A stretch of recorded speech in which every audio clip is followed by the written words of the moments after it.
आप देख रहे हैं यूट्यूब चैनल उर्दू सीखो ऐसे। इस वीडियो को देखने के लिए आपके इंतखाब का हम खैर मकदम करते हैं। इस वीडियो में शफ़क़त नाम से जुड़े इन सब सवालों का जवाब दिया गया है। शफ़क़त किस ज़ुबान का लफ्ज़ है? शफ़क़त के माने क्या है? शफ़क़त नाम का मतलब क्या है? शफ़क़त में कितने हुरूफ हैं और कौन कौन सा हर्फ है? शफ़क़त इंग्लिश में कैसे लिखते हैं? शफ़क़त हिंदी में कैसे लिखा जाता है? शफ़क़त उर्दू में कैसे लिखा जाएगा? शफ़क़त उर्दू में लिखने का तरीक़ा क्या है? इन सब सवालों के जवाब से आपके इल्म और जानकारी में इजाफ़ा होगा।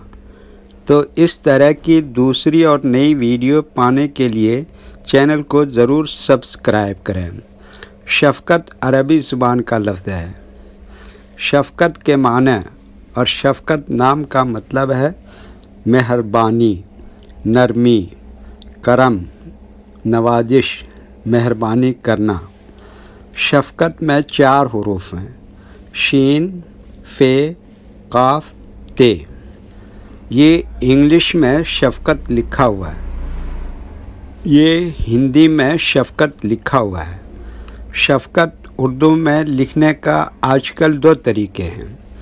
एक कीबोर्ड के ज़रिए, जिसमें उर्दू के तमाम हुरूफ लिखे हुए हैं, सिर्फ़ उन हुरूफ को टच करना है जिनकी हमें ज़रूरत है। जैसे हमें शफ़क़त लिखना है तो सबसे पहले शीन को टच करेंगे, फिर उसके बाद फ़े को टच करेंगे, फिर उसके बाद काफ को टच करेंगे, फिर उसके बाद आखिर में ते को टच करेंगे। तो ऑटोमेटिक स्क्रीन पर इस तरह शफ़क़त लिखा हुआ आ जाएगा। शफ़क़त लिखने का दूसरा और पुराना तरीक़ा है कलम या पेंसिल से लिखने का। इसके लिए हमें उर्दू लेटर्स या उर्दू अक्षरों की जानकारी ज़रूरी है। हमारे वो भाई बहन जो हिंदी इंग्लिश लिखना पढ़ना जानते हैं और उर्दू लिखना पढ़ना नहीं जानते हैं, तो इन 4 बातों को ख़ास तौर से याद रखें। नंबर 1, उर्दू हुरूफ का नाम। नंबर 2, उर्दू हुरूफ लिखने का तरीक़ा। नंबर 3, उर्दू हुरूफ फुल लेटर की पहचान। नंबर 4, उर्दू हुरूफ शॉर्ट लेटर की पहचान। उर्दू में शफ़क़त लिखने के लिए हमें इन लेटर्स की ज़रूरत पड़ेगी और इस तरह से लिखा जाएगा। तो पहले इन लेटर्स के नाम को जानें और इनको याद रखें। नंबर 1, शीन।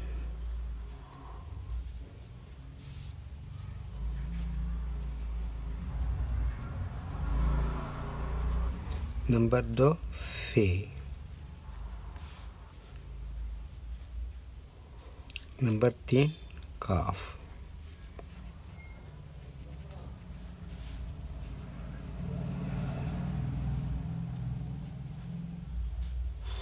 नंबर 4, ते। ये इन लेटर्स के नाम हुए। अब इनके लिखने का तरीक़ा समझिए। ये जो लाइन देख रहे हैं, उर्दू के कुछ हुरूफ इस लाइन के ऊपर लिखे जाते हैं और कुछ हुरूफ लाइन पर ही लिखे जाते हैं और कुछ हुरूफ आधे लाइन के ऊपर आधे लाइन के नीचे लिखे जाते हैं। जैसे शीन आधे लाइन के ऊपर आधे लाइन के नीचे लिखते हैं। फ़े ये लाइन पर ही लिखते हैं। काफ आधे लाइन के ऊपर आधे लाइन के नीचे लिखते हैं। ते ये भी लाइन पर ही लिखते हैं। ये उर्दू के फुल लेटर हैं, इनको हुरूफ तहजी भी कहते हैं और ये अलग अलग लिखे हुए हैं। लेकिन जब हम इनको मिलाकर लिखेंगे तो इनमें से कुछ लेटर कभी फुल लिखे जाते हैं और कुछ लेटर शॉर्ट लिखे जाते हैं। जैसे शीन यहाँ पर इस तरह से शॉर्ट लिखेंगे, फ़े इस तरह से शॉर्ट लिखेंगे और काफ इस तरह से शॉर्ट लिखेंगे और ते यहाँ पर फुल लिखेंगे। एक बात यहाँ पर ध्यान रखें, फ़े और काफ दोनों की शक्ल एक जैसी है, सिर्फ नुक्ते का फ़र्क है। फ़े में 1 नुक्ता रहेगा और काफ 2 नुक्ता। तो एक मरतबा इनको हम मिलाकर लिख के देखते हैं। ये क्या लिखा? शीन। और ये क्या लिखा? फ़े। और ये क्या लिखा? काफ। और ये क्या लिखा? ते। तो ये क्या हो गया? शफ़क़त। एक मतलब हिंदी के अक्षर को उर्दू के हरूफ से मैच करके देखते हैं। ये देखिए क्या है शाह, इसके लिए उर्दू में क्या है शीन, और ये क्या है फ़ा, इसके लिए उर्दू में क्या है फ़े, और ये क्या है का, इसके लिए उर्दू में क्या है काफ, और ये क्या है ता, इसके लिए उर्दू में क्या है ते। ठीक है, ओके। वीडियो देखने के लिए शुक्रिया, थैंक यू। वीडियो कैसी लगी कमेंट में अपनी राय ज़रूर लिखें। अगर अभी तक चैनल को सब्सक्राइब नहीं किया है तो सब्सक्राइब कर लें। इस नाम के अपने दोस्त को ज़रूर शेयर करें। अल्लाह हाफिज़।